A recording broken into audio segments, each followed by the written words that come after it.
ሰሞኑን ሦስቱ ኃያላን ክፉኛ ተከሳክሰዋል። አለ የተባለ ከባድ መሳሪያ ተተኳኩሰዋል። አገር አቋራጭ ሚሳኤል ተለዋውጠዋል።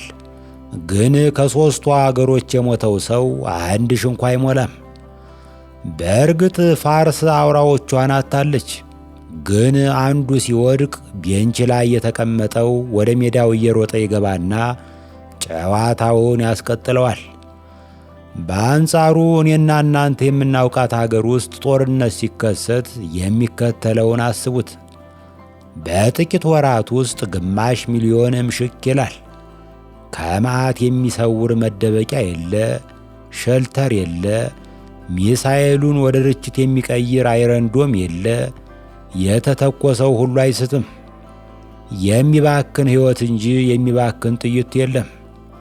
ጦርነቱን አልጀዚራ ሳይዘግበው፣ ቢቢሲ ሳይመዘግበው፣ ለዓለም ዜና ሳይበቃ ይካሄዳል። አልፎ አልፎ አምባሳደሮች ብቅ ብለው ዊ አር ዲፕሊ ኮንሰርንድ የምትል የሻገተሽ ቃል ጣል አድርገው ይሰወራሉ። ሀብታም አገሮች በኤምባሲያቸው በኩል ዜጎቻችን በዚህ ስፍራ ላይ እናጅሬ እየተፈሳፈሱ ስለሆነ ተባራሪና ፍንጣሪ እንዳያገኛችሁ ተጠንቅቃችሁ ፈታ በሉ እያሉ ያውጃሉ። አገር በቀል ዩቲዩበሮች ብቻ በዛሬው ውጊያ እንትን ሸለቆ ላይ ተቆርጦ የቀረ 7000 ተዋጊ ተደመሰሰም እያሉ ደም ያቀለመው ፍራንካ ይለቅማሉ። ቤት ባፈራው ጦርነታችን ሳቢያ የሚቆም መርከብ የለ። የዓለም ኢኮኖሚ አይበርደው አይሞቀው። የቡን ዋጋ ንሮ ዓለምም በአራራ ተማሮ ጦርነቱን ለማብረድ ሳይጥር ጦርነቱ በራሱ ጊዜ ይጠናቀቃል። የሚዋጋው ሲያልቅ ውጊያውም ያልቃል። ብቻ እምገርም ነው። የተረፈ ካለ በዓለምነህ ዋሴ አዋዜ ላይ ቀርቤ ተነትነዋለሁ። የማኅበራዊ ሚዲያው ዛሬ የልደት ቀን የመሆኑን አረዳኝ። አንድ ሰው 38 ዓመት ካለፈው በኋላ ልደት መርዶ እንጂ ብስራት ሊሆን አይችልም። ቀኑን ሙሉ ከባለንጀሮቼ መሃል አንዱ ወይም አንዷ ሰርፕራይዝ ያደርጉኛል ብዬ ጠበቅሁ። ወፍ የለም፣ ወንጭፍም የለም። ተስፋ ቆርጬ ራሴን እራት ለመጋበዝ ዲሲ ውስጥ ወደሚገኝ አንድ ዝነኛ የሐበሻ ሬስቶራንት ጎራ አልሁ። አንዱ በቀጥታ ከአዲስ አበባ ኦንላይን ጠመደኝ። ስንት ዓመት ሆነህ በውቄ? 38 አልኩት። ትክክለኛውን ዕድሜህን የማትናገረው ምን ሆነህ ነው? መንግሥት ትንሽ በዛ ብሎ ግብር እንዳይጥልብህ ፈርተህ ነው? ትክክለኛውን ዕድሜን ስንት ገምተው ነው አልሁት። እንጃ ብቻ ከፎቶው ላይ መረዳት እንደሚቻለው ፊትህ የአልማዝ ኢዮቤልዩ ሊከበርለት የሚገባ አይነት ነው። ስነ ስርዓት አልሁት በንዴት ጦፌ። ኧረ ራስህ ስነ ስርዓት፣ ቀለም በወፍ ላባ እያጣቀስህ ግጥም የጻፍክ ሸባ 38 ነኝ ስትል ትንሽ ሸማ አይቆነጥጥህም ብሎ ካደረግኩት። በስተግራዬ የተቀመጡ ሁለት ተስተናጋጆች ወሬውንና ምግቡን ጎን ለጎን እያስኬዱ ሰማሁ። ብላ እንጂ ይላል አንደኛው። ዘጋይ ባክህ፣ እኔ ፍቅር ሲይዘኝ ከአንድ ክትፎ በላይ መብላት አልችልም። እራት ለማዘዝ ተዘጋጅቼ ነበር። ይሁን እንጂ በምግብ ላይ የተለያዩ ባዕዳን ነገሮችን ጨምረው ሲሸጡ የተገኙ ነጋዴዎች መታሰራቸውን የሚገልጽ ዜና ከፋና ዌብሳይት ላይ ሳነብ ዘጋኝ። በነገራችን ላይ ድሮ ልጅ ሆኜ በፖሊስ ፕሮግራም ላይ የምሰማው ዜና በቅቤ ውስጥ ሙዝ ቀላቅለው ሲሸጡ የተገኙ ነጋዴዎች በህብረተሰቡ ትብብር በቁጥጥር ስር ዋሉ የሚል ነበር። አሁን ሳስበው የዛ ዘመን ነጋዴዎች ይህን የሚያደርጉት ለክፋት ወይም ለትርፍ አልነበረም። ሳይንሱ እንደሚነግረን ብዙ ቅቤ መመገብ ኮሌስትሮል ያመጣል። በአንጻሩ ሙዝ ፖታሽየምን የመሳሰሉ ለጤና ጠቃሚ የሆኑ ነገሮችን ይዟል። ከዚህ አንጻር ካየነው ሙዝን ቅቤ ነው በሚል ይሸጡልን የነበሩ ነጋዴዎች ህብረተሰቡን ከኮሌስትሮል ለመታደግ በመሞከራቸው ሜዳሊያ እንጂ ቅጣት አይገባቸውም ነበር። አሁን ያሉት አጭበርባሪ ነጋዴዎች ዓላማ ግን አይገባኝም።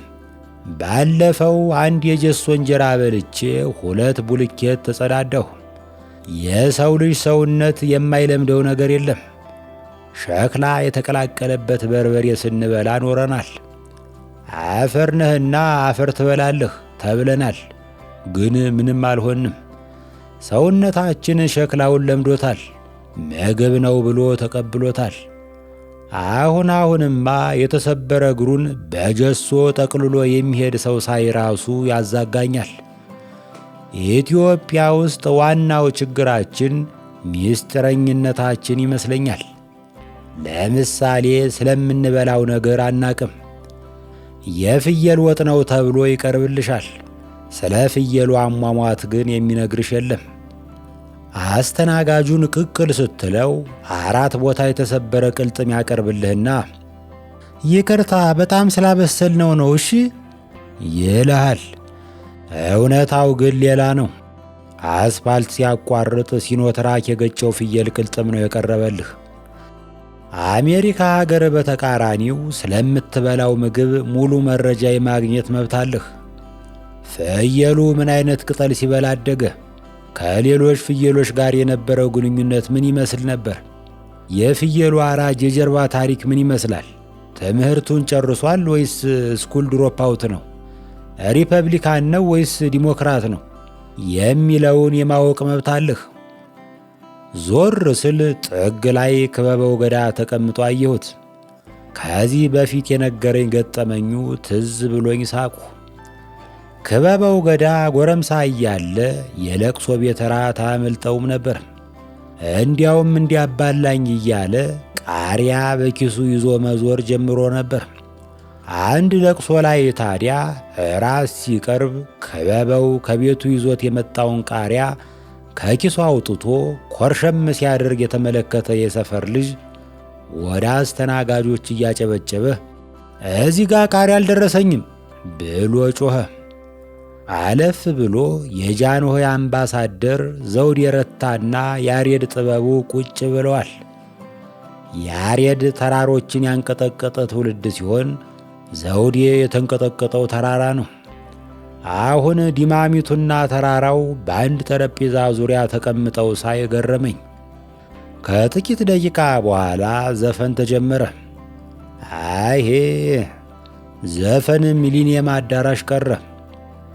የመዝፈኛይቱ መድረክ በጣም ትንሽ ከመሆኗ የተነሳ ዘፋኙ በእናቱ የሽንኩርት መክተፊያ ላይ ቆሞ የሚዘፍን ይመስላል።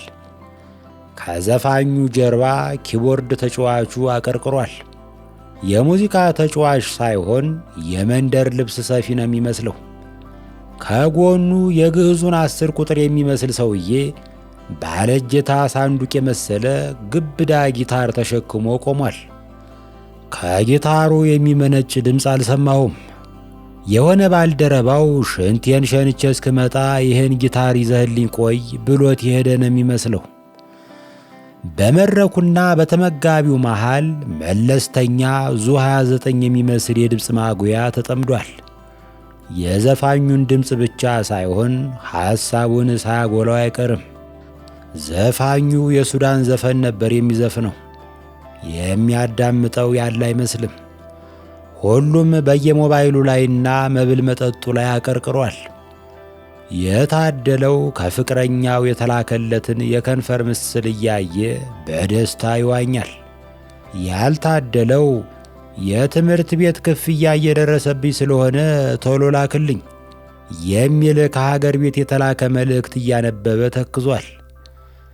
ሌላው ግድግዳው ላይ በተንጠለጠለው ቲቪ ላይ የሚተላለፈውን የአሜሪካ እግር ኳስ እየተመለከተ ምድር ጠቦታል። የአሜሪካ እግር ኳስ ቢሏችሁ እንደ ዋናው እግር ኳስ እንዳይመስላችሁ። አንዱ ጠብደል ጥቁር ሞልሞል ኳስ ይዞ ይሮጣል። ሌላው አሳዶ ይደርስበትና እግሩን ዘልጦ ይጥሏል። ለእኔ ይሄ ጨዋታ ሳይሆን ሕጋዊ ዕውቅና ያለው አምባጓሮ ነው። በዚህ መሃል ዘፋኙ ከእኔ ጋር ናችሁ እያለ 10 ቢጣራም ማንም ከጉዳይ አልጣፈውም። ልምምድ ላይ ያለ እንጂ በሕዝብ ፊት የሚዘፍን አይመስልም። ለሞራሉ ያክል ወንበሬ ላይ ሆኜ እንደ መወዝወዝ አልኩኝ። ድምፁ ምንም አይልም። ከዛፍ ላይ አምፖል ያረግፋል። ቢሆንም ዘፈኑን አለቅጥ አስረዝሞታል። የእሱን የሱዳን ዘፈን ታግሶ መጨረስ ሱዳንን በእግር እንደማቋረጥ ነው። ስወዛወዝ አየኝ መሰለኝ። በመካከላችን ዕውቁ ደራሲ በእውቀቱ ስዩም ይገኛል ብሎ አወጀ። ደረቴን በኩራት ነፋሁት። እና ምን አባቱን አርገው የሚል ድምፅ ሰማሁ። የተነፋው ደረቴ ወደ ነበረበት ተሰበሰበ። አንዱ ከጀርባዬ የተቀመጠ ንፍጣም ሰካራም ነው።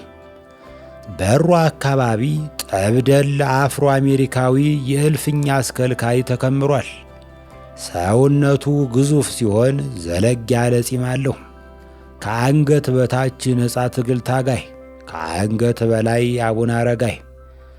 የሚረብሽ ተስተናጋጅ በመናፈቅ ዓይኑን በየማዕዘኑ ያንከራትታል። ብዙ አልቆየም።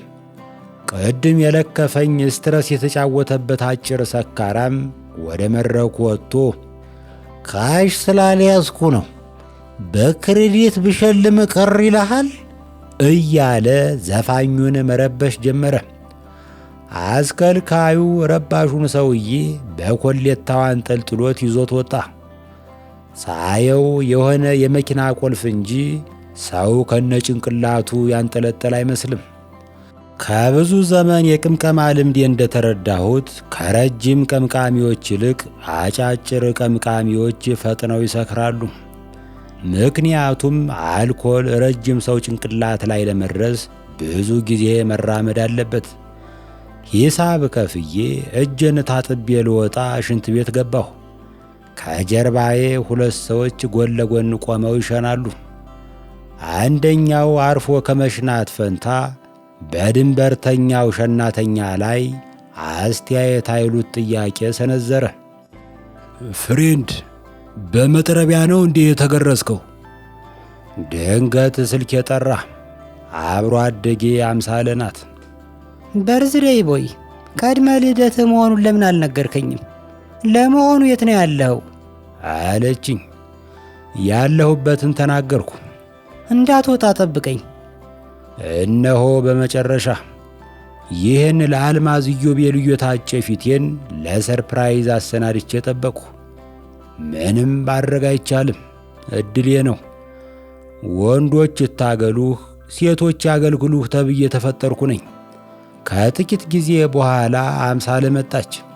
ትንሽ ስናወጋ ቆየንና ከቦርሳዋ የሆነ ጥቅልል ነገር አወጣች። አይ ኒዊት ይላል ፈረንጅ። ምን የመሰለ ጋላክሲ 8 ስልክ ከፊቴ ቦገግ አለ። እንዳው ቆይ ምን አሳስብሽ ብዬ ልጠመጠምባት ስል ቀደመችኝ። ወደ ኢትዮጵያ ስትመለስ ይህን ስልክ ለታናሽ ወንድሜ ትሰጥልኛለህ። ያኔ ባቡር ሳይወጠን የ22 ማዞሪያ አየር በአዝመራ ሽሮ ሳይታጠን አባይን የደፈረው መሪ ሆስኒ ሙባረክ ሳይከነበል ታምራት ገለታ ቃሊቴን ሳይዳበል ታምራት ላይኔ ጌታን ሳይቀበል ካገር ወጣሁ። አሜሪካ እንደገባሁ በመጀመሪያ የፈጸምሁት ተግባር ቢኖር መወፈር ነው። አትፍረዱብኝ። አሜሪካ ውስጥ ሰው መንቀሳቀስ አቁሟል። ኑሮ ማለት ከሶፋ ወደ መኪና፣ ከመኪና ወደ አሳንሰር መንፏቀቅ ማለት ሆኗል። ሁሉ ነገር የሚፈጸመው ኦንላይን ነው። የአሜሪካ ገበሬ የሚያርስና የሚያጭድ በላፕቶፕ ይመስለኛል። ገብሶን ማጨድ ከፈለጉ አልቢን ማጭድ ላይ ክሊክ ያድርጉ የሚል ይመስለኛል። ላፕቶፕ ላይ ተጥዶ እየዋለ ገበሬ ነኝ የሚል ስንት ፈረንጅ አለ። ሳልፈልግ ነው የገጠመብኝ። የሆነ ጊዜ ላይ በዩኒቨርሲቲያችን ውስጥ በሚገኘው ጂም ተመዝግቤ ስፖርት መስራት ጀምሩ። መሮጫ ማሽኔ ላይ ዱብ ዱብ እያሉ አጠገቤ ካለው ማሽን ላይ ከሚሰግረው ናይጄሪያዊ ጋር ሲያቀብጠኝ ራሴን አወዳድራለሁ። መጀመሪያ የብሔራዊ ስሜት እየገፋኝ ከአበበ ቢቂላ ሀገር መጥቶ እንዴት ያለከልካል እንዳልባል ጥርሴን ነክሼ ይህን ሩጫ አስነካሁት። እግርና ሳምባ ለብሔራዊ ስሜት ግድ እንደሌላቸው ያወቅኩት 20 ደቂቃ ከሮጥሁ በኋላ ነው። ሰው የአበበ ግዳይን ተሰጦ ይዞ እንደ አበበ ቢቂላ ካልሆንኩ ብሎ ይሟሟታል። ድንገት ትንፋሽ ብትን ብትን ይላል። የእንግላል እንዳልወድቅ የማሽኑን መደገፊያ መረኮዛለሁ። ጥቂት ቆይቼ ራሱን ናይጄሪያዊውን ሰውዬ እደገፋለሁ። ናይጄሪያዊው ሰውዬ 2 እግር ያለው ፈረስ ማለት ነው። የማሽኑ ሞተር ከጠፋ በኋላ እንኳን መሮጡን አያቆምም። በኋላ በጣም መረረኝ። ትንሽ ፈርገጥ ካልኩ በኋላ በጅሙ አዳራሽ ውስጥ በተሰቀለው ቲቪ ላይ የሚተላለፈውን ፊልም ስመለከት ውዬ ወደ ቤቴ መመለስ ጀመርሁ። ለእኔ ጅም ቤት መግባት ማለት የስፖርት ቱታ ለብሶ ሲኒማ ቤት እንደ መግባት ሆነ። ደሞ እኮ አላፍርም። እንደ ሰዎች ሴክሲ ሆኖ መታየት ያምረኛል። ላፕቶፔ ላይ ቦርጭ የሚያጠፋ ሶፍትዌር ጭኜ ፎቶዎችን ሸንቀጥ እያደረግሁ ፌስቡክ ላይ መለጠፍ ጀመርሁ። ምን ዋጋ አለሁ? ባለፈው አንዱ ከኔ ጋር የተነሳውን ፎቶ እንደወረደ ለቀቀው። ታዲያ አንዱ የአገር የተራቢ ያን ፎቶ አይቶ እረ የኬንያ ፖሊስ መሰልክ ብሎ ከተረበኝ በኋላ የገዛ ሰውነቴ እንደ ወይን ቤት ዩኒፎርም ቀፈፈኝ። የኬንያ ፖሊስ ይህን የበቆሎ ገንፎ እየበላ እንደ ዋርካ ስለሚሰፋ ሌባን መጠቆም እንጂ ሌባን አባሮ መያዝ አይችልም። ምን ነው የማይመለከትህን የኬንያ ፖሊስ ላይ ችክ አልክ አለኝ አንዱ። እና 22 ማዞሪያ እየኖርኩ 80 ዓመት ለመኖር እያቀድኩ የአዲስ አበባን ፖሊስ እንድተች ትፈልጋለህ? አገሬ በገባሁ በሳምንት ጊዜ ውስጥ 6 ኪሎ ቀነስኩ። ሸገር ውስጥ ያ ሁሉ ከብት እያለቀ ያ ሁሉ ሥጋ እየተበላ ሰው የማይወፍርበት ምክንያት የገባኝ አሁን ነው። የአዲስ አበባ የኑሮ ውጣ ውረድ ራሱ የማይፎረሽበት ጅም ነው። መታወቂያ ለማውጣት የሆነ ቢሮ ሂድ። የሆነች ሴትዮ ትቀበልህና 2ኛ ፎቅ ሄደ ክፈል ትልሃለች። እየተቅመደመድህ ትወጣለህ። እዚያ ስትደርስ አንዱ ይቀበልህና ይህን ደረሰኝ ይዘህ 4ኛ ፎቅ ላይ በሚገኘው ሥራ አስኪያጁ ቢሮ ሂድ ይልሃል። እያለከለክ እዚያ ስትደርስ የባለ ማኅተቡ ጸሐፊ ትቀበልህና ሥራ አስኪያጁ ለሥራ ወጥቷል፣ እስኪመለሱ ድረስ 7ኛ ፎቅ የሚገኘው ካፌ ሻይ ቡና እያልክ ቆይ ትልሃለች። የአዲስ አበባ ፎቅ ለወጉ ሊፍት ተገጥሞለታል። ግን ሊፍቱ ጥቂት ሰርቶ በመብራት ኃይል ስፖንሰር አድራጊነት ወደ ዕቃ መጋዘንነት ይቀየራል። 7ኛው ፎቅ ላይ እስክትደርስ 1-2 ኪሎ ቀንሰሃል እና እዛ ቁጭ ብለህ ሻይ ፉት እያልህ አተት 7 ሰዎችን ገደለ የሚል ዜና በቲቪ ሲተላለፍ ታያለህ። 8ኛው የአተት ሰማዕት እኔ ልሆን እችላለሁ ብለህ በስጋት ሌላ 2 ኪሎ ትቀንሳለህ። ከዚህ ሁሉ ወደ ጎረቤት ሀገር ዞር ብዬ ለእናት ሀገሬ ብተርፍላት አይሻልም ብለህ ማሰብ ትጀምራለህ። የሕይወቴ ቤዛ እንደምነሽ ቪዛ ስል የሚከተለው ነገር ትዝ አለኝ።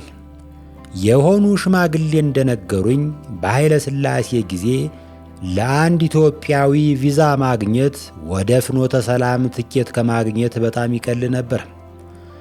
ሽሮ ሜዳ አካባቢ በእግርህ እየተንሸራሸርህ ትንሽ ካካፋ ዝናቡ እስኪያባራልኝ ለምን ቪዛ አልጠይቅም ብለህ ወደ አሜሪካ ኤምባሲ ጎራ ትላለህ።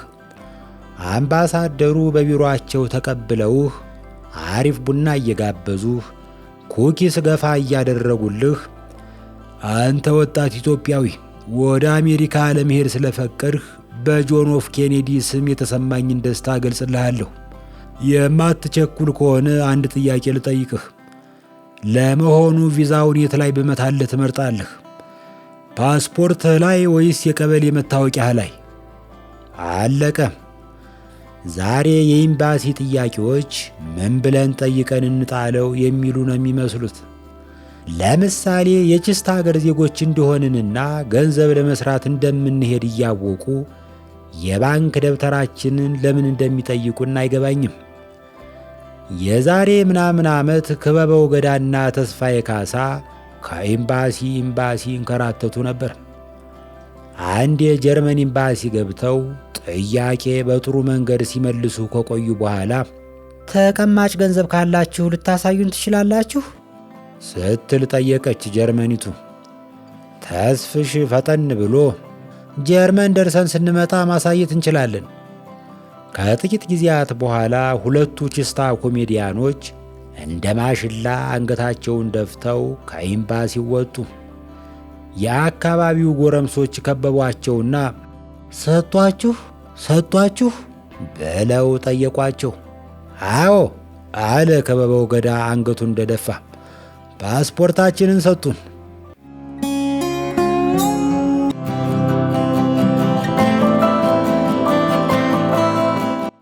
በመካከለኛው ምስራቅ ጦርነት ሳቢያ ወትሮም በጫፍ ላይ ያለው ኑሯችን የቁልቁሊት እየነካው ነው። ድሮ ከኑግ የተገኘህ ሰሊጥ አብረህ ተወቀጥ ይባል ነበር። የሚገርመው እኛ ከኑጉ 40 ሚሊዮን ክንድ ርቀን ዘነዘናው አላስተረፈንም። በቀደም የኢንተርኔቱን ኬብል ከቀይ ባህር ላይ ሊበጥሱት እየተሰናዱ ነው የሚል ወሬ ስለሰማው ለምንም ብዬ ባለ 21 ኢንች ቲቪና ዲክ ገዛሁ። ከዚያ ቪዲዮ ማከራያ ቤት ፍለጋ አዲስ አበባን ሙሉ ዞሬ ስላጣው ከሳይንስ ሙዚየም ማዘር ኢንዲያና ፋዘር ፓኪስታን የተባሉ ፊልሞችን በቪኤችኤስ ተከራየሁ። ኑሮ ሁሉም የሚወድቅበት ፈተና እየሆነ ነው ጎበዝ። ቅድም ቤንዚን ፍለጋ ከጃን ሜዳ እስከ ቀበና የተሰለፉትን መኪኖች አይቼ ሆዴ ባባ። አንዳንዶች መኪናቸው ውስጥ ተኮራምተው እኔ በእግሬ አፈስ ሳደርገው በከባድ ቅናት ይመለከቱኛል። አንዳንድ ባለመኪኖች ጥበቃው ረጅም ጊዜ እንደሚፈጅ ቀድመው ስለጠረጠሩ ስንቅ፣ መድኃኒት፣ ትራስና ብርድ ልብስ ሳይቀር ይዘው መጥተዋል። እሬ ነዳጅ ያለህ የሆነ ጊዜ ላይ ተገኘ የተባለው ድፍድፍ የጠላ ነው እንዲህ? ውሃውን ወደ ወይን የቀየርህ ጌታ፣ ከሐይቆች አንዱን መርጠህ ወደ ናፍጣ ቀይረህ አስደምመን እንጂ። አሜን። ድሮ የቸገረው ሰው በአለባበሱ ይታወቅ ነበር። አሁን ዘንጦ የሚቸገር ሰው እየበዛ ነው። አንድ ደህና የለበሰ ሰው መንገድ ዳር ቆሞ እጁን ከዘረጋልኝ ለምጽዋት ይሁን ለሰላምታ መለየት እየተቸገርኩ ነው።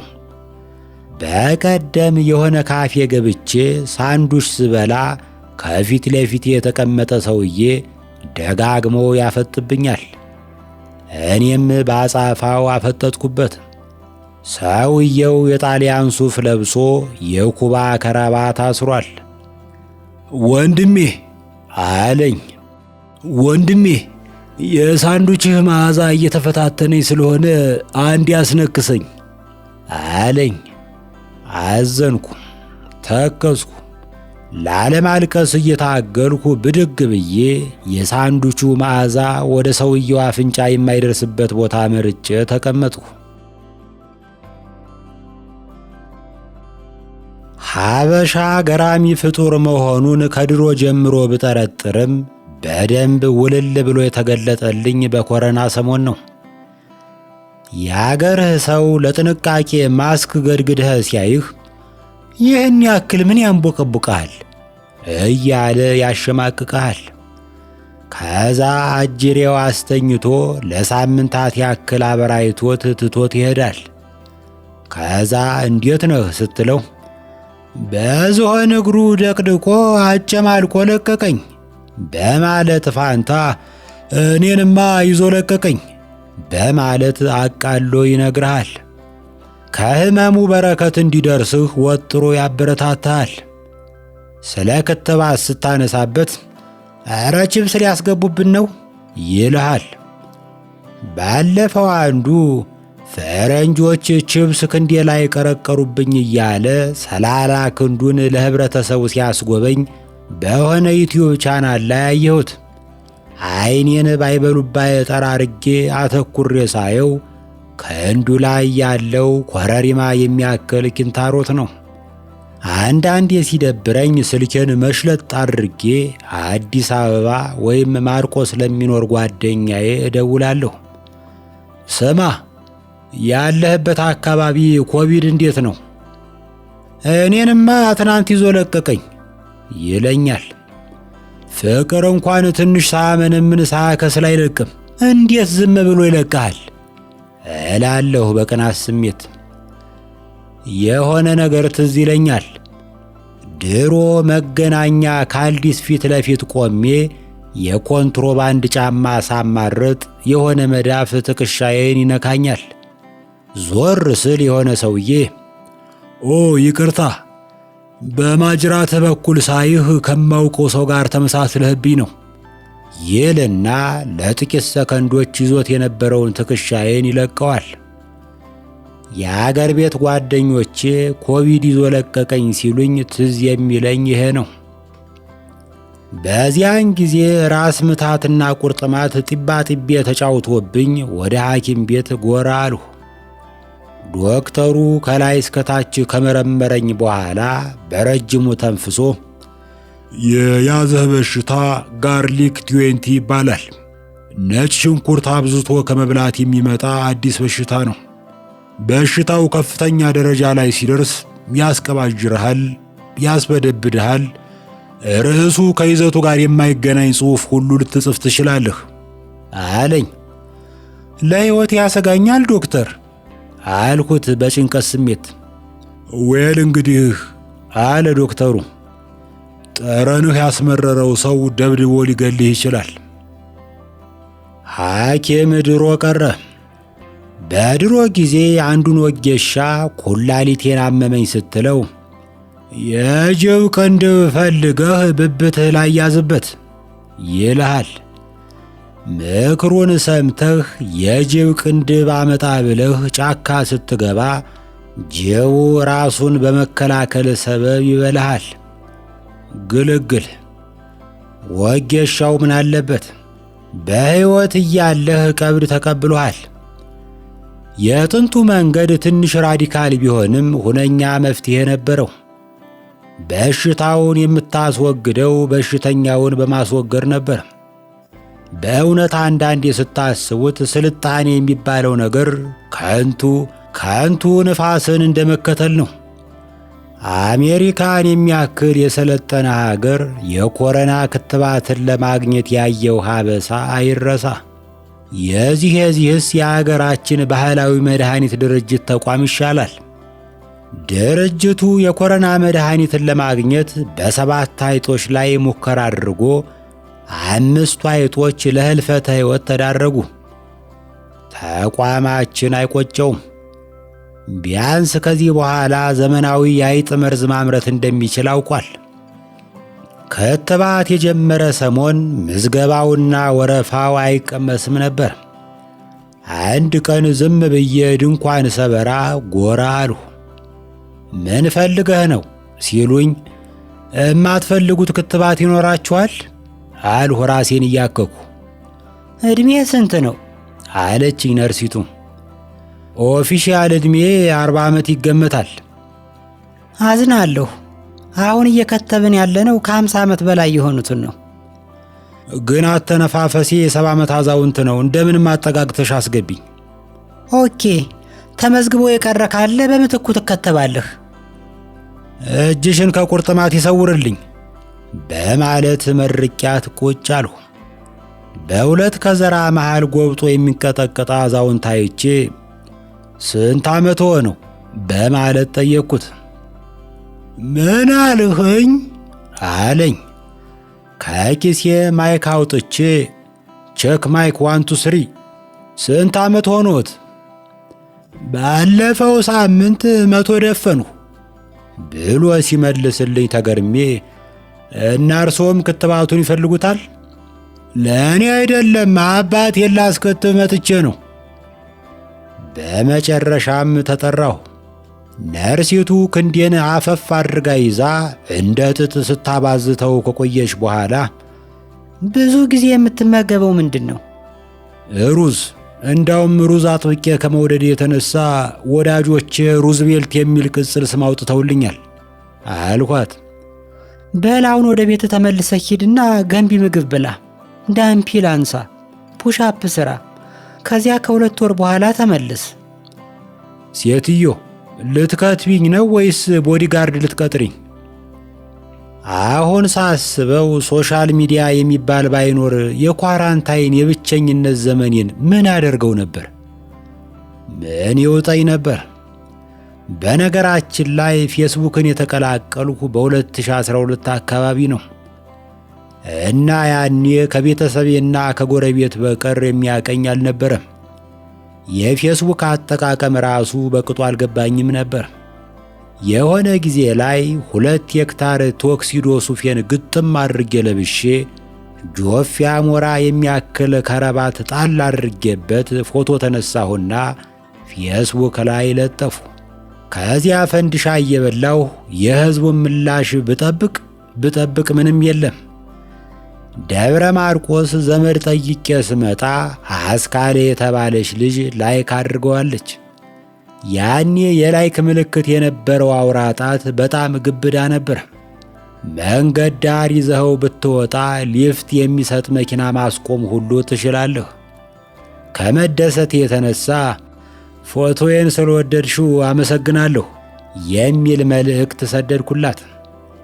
ኢንቦክስ የላኩላት መስሎኝ ግድግዳዬ ላይ እንደለጠፍኩት ያወቅኩት በውቄ የዛሬውን ግጥም ደግሞ ርዕሱን ብቻ ነው የለጠፍከው የሚል አስተያየት ሳነብ ነበር። አትፍረዱ። በሰም በታሸገ ኢንቨሎፕ ጽላሎ ወረዳ ከሚኖር የብዕር ጓደኛዬ ጋር ደብዳቤ ስለዋወጥ ያደግኩ ሰውዬ ኢንቦክስ ቢደናገረኝ አይገርምም። ሴቶች በጠቅላላውም ቆንጆ ሴቶች ደግሞ በተለይ ፎቶ ለጥፈው ውዴታ ወይም ላይክ ለመሰብሰብ ችግር የለባቸውም። ፎቶ ሲነሱ ደግሞ የሳምንት ዕቅድ ነድፈው የወር በጀት መድበው በደንብ ተዘጋጅተው ነው። ለመታወቂያ ጉርድ ፎቶ ለመነሳት ድሮን ሳይቀር የሚከራዩ አሉ እኮ። የእኔ እናት የሩቅ ዘመድ ሲሞትባት ሐዘኗን ለመግለጽ ፊቷን ትነጭ ነበር። የዘንድሮ ዝነኛ ሴቶች በወገኖቻችን ላይ የደረሰውን ጭፍጨፋና ሞት እናወግዛለን የሚል መልእክት የሚያስተላልፍ ፎቶ ለመለጠፍ 4 ሰዓት ሙሉ ቁንጅና ሳሎን ውስጥ ይቆያሉ። ሰዎች ነን፣ እንድንወደድ እንፈልጋለን። 1000 ጓደኛ ኖሮህ 10 ሰው ብቻ ፎቶህን ከወደደው ይደብርሃል።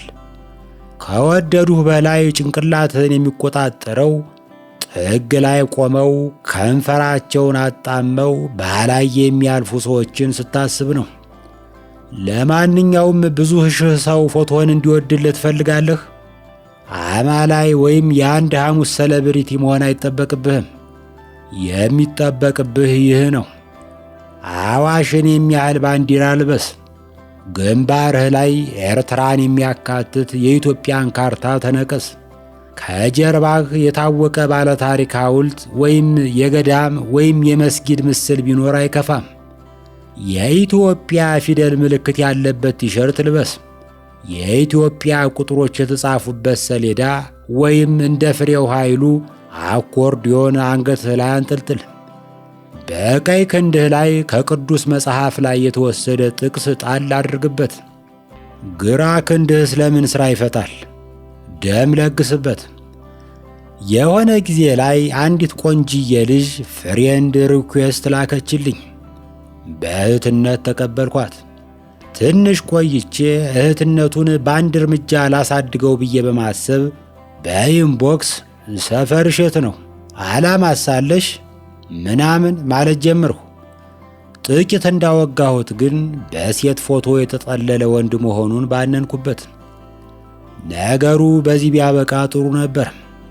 ትንሽ ቆይቶ ሌላ ሰው ታናሽ ወንድሙ ይመስለኛል ተመሳሳይ ፎቶ ገጭ አድርጎ ርኩሰት ማለት የሪኩዌስት ላከልኝ። ለጊዜው ብልጭ አለብኝ። ደርገም እስኪልብኝ ጠበቅኩና የሚከተለውን መልእክት ሰደድኩለት። ፎቶውን እንኳ ቀይሩልኝ እንጂ ቤተሰብ፣ የቁም የተነሳችው ፎቶ የላትም? እዚህ ላይ አንድ ነገር ትዝ አለኝ። ድምፃዊ ኬኔዲ መንገሻ የሆነ ጊዜ ኢቲቪ የሙዚቃ ቪዲዮ ሊቀረጽ መጥቶ ጥሩ ላስተናገደው ዘበኛ ሌዘር ኮቱን አውልቆ ሸለመው። ከ2 ካሴት በኋላ ወደ ጣቢያው ሲመለስ ተሸላሚው ዘበኛ አሁንም በዘበኛነት እንደጸና አገኘው። ጭራሽ ሌዘሩን ዛሬም ገድግዶታል። ኬኔዲ ጠጋ ብሎ ሌዘሩን ባይኑ አጠናው። ከርኑ አካባቢ ትንሽ ከመንተው በስተቀር የድሮው ነው። ኬኔዲ ፈገግ ብሎ ዘቡሌውን እንዲህ አለው፣ ፍሬንድ፣ ሌላም ነገር ቀላቅለበት እንጂ። ፌስቡክ እጅ ሲለይ ደግሞ ወደ ቲክቶክ ጎራ ብዬ ፎቶና ቪዲዮ ቀላውጣለሁ። ስሙኝማ፣ የድሮ እብድ ሙዚቃ ቤት በር ላይ ይደንስ ነበር። የዘንድሮ ዲጂታል እብድ ደግሞ ሞባይሉ ካሜራ ፊት ለፊት ይደንሳል። የገዛ ራሴን ጤንነት የተጠራጠርሁት ኬፋ ሚዴክሳ የተባለ ጴንጤ በሚያዘጋጀው ሙግት ላይ በማያገባኝ በማይመለከተኝ በስካይፒ ስሳተፍ ነው። የሙግቱ ርዕስ ዘፈን ኃጢአት ነው ወይስ አይደለም የሚል ነበር። ኬፋ ሚዴክሳ በእውቀቱ ዘፈን ላንተ ኃጢአት ነው ወይስ አይደለም ብሎ ጠየቀኝ። ዌል፣ ችሎታ ሳይኖርህ ከዘፈንክ ኃጢአት ነው።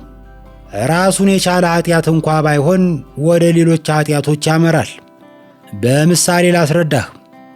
የሆነ ጊዜ በጓደኛችን ሰርግ ላይ አንዱ የኃይልዬ ታደሰን ዘፈን ለመዝፈን ሞከረ። ድምፁ ግን ከኃይልዬ ይልቅ ለሻለቃ ኃይሌ ድምፅ ይቀርባል።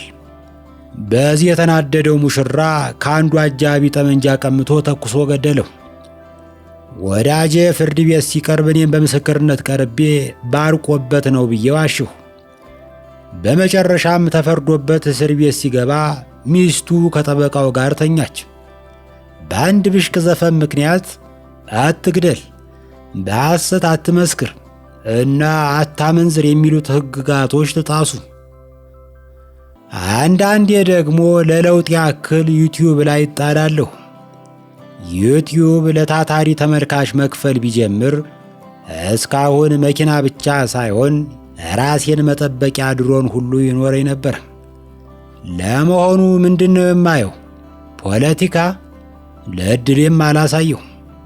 ትናንት በርካታ ቆነጃጅት አንዱን አልባሌ ዘፋኝ ከበው ሲደንሱ አይቼ ዘና አልኩ። ሌዲ ጋጋ የኤግዚቢሽን ማዕከል ድንኳን የሚያክል ቀሚስ በምትለብስበት ዘመን የአገራችን ጉብሎች በከፊል መልመላ ሲቀውጡት አይቼ ተደነቁ። በእኛ ጊዜ የሙዚቃ ቪዲዮ በአይናፋር ሙድ ነበር የሚሰራው። ዓለማየሁ እሸቴ ኩኩ ሰብስቤን እንግዳ የነሽ የኔ እንግዳ በበሩ ገብተሽ አረፍ በይ ጓዳ ይላታል። እሷም እየተሽኮረመመች ያንኑ ትደግምለታለች። ግን ሁለቱም ጓዳ ለመግባት አይደፍሩም። ዘፈኑን ጀምረው የሚጨርሱት ከግቢ ውጭ ነው።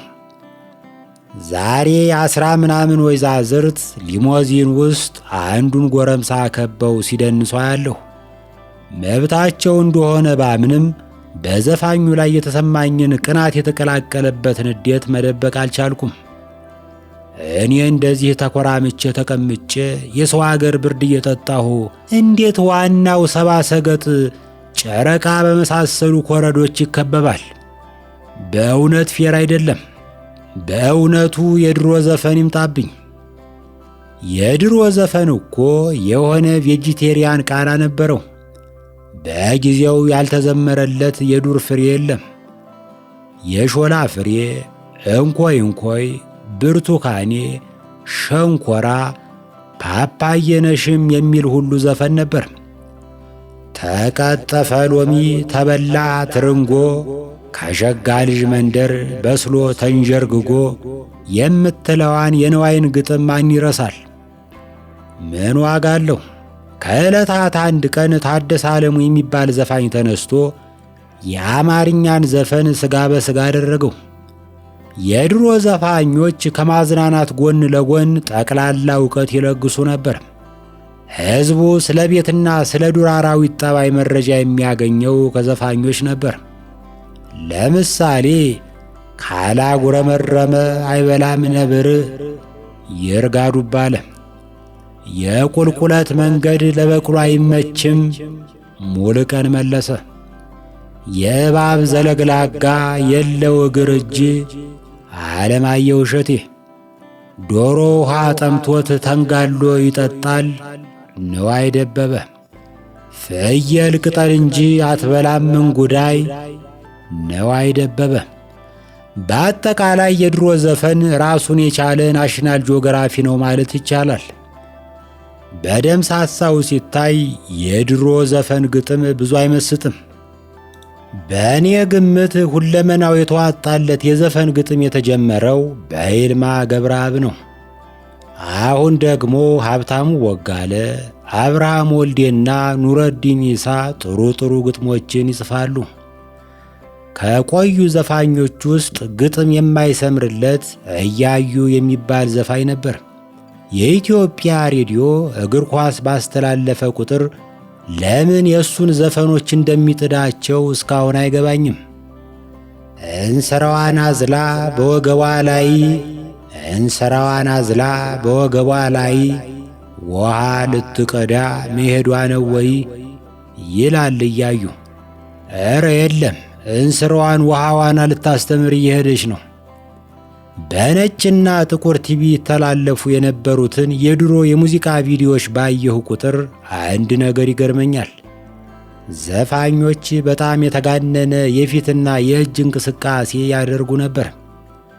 ለምሳሌ ፀሐዬ ዮሐንስ ከንዋይ ደበበ ጋር አንዲት ማይክ ተካፍሎ የሚዘፍንበት ቪዲዮ ውስጥ ባቄላ ምርቱ እንጂ አያምርም ክምሩ፣ ተጫዎች ተጫወት ምንድነው ማፈሩ ሲል የባቄላ ክምርን በእጁ ምልክት ለማሳየት መከራውን ያያል። ይህ ለምን አስፈለገ ልትል ትችላለህ። በዛ ዘመን የነበረው ቲቪ ድምፁ ጥራት አልነበረውም።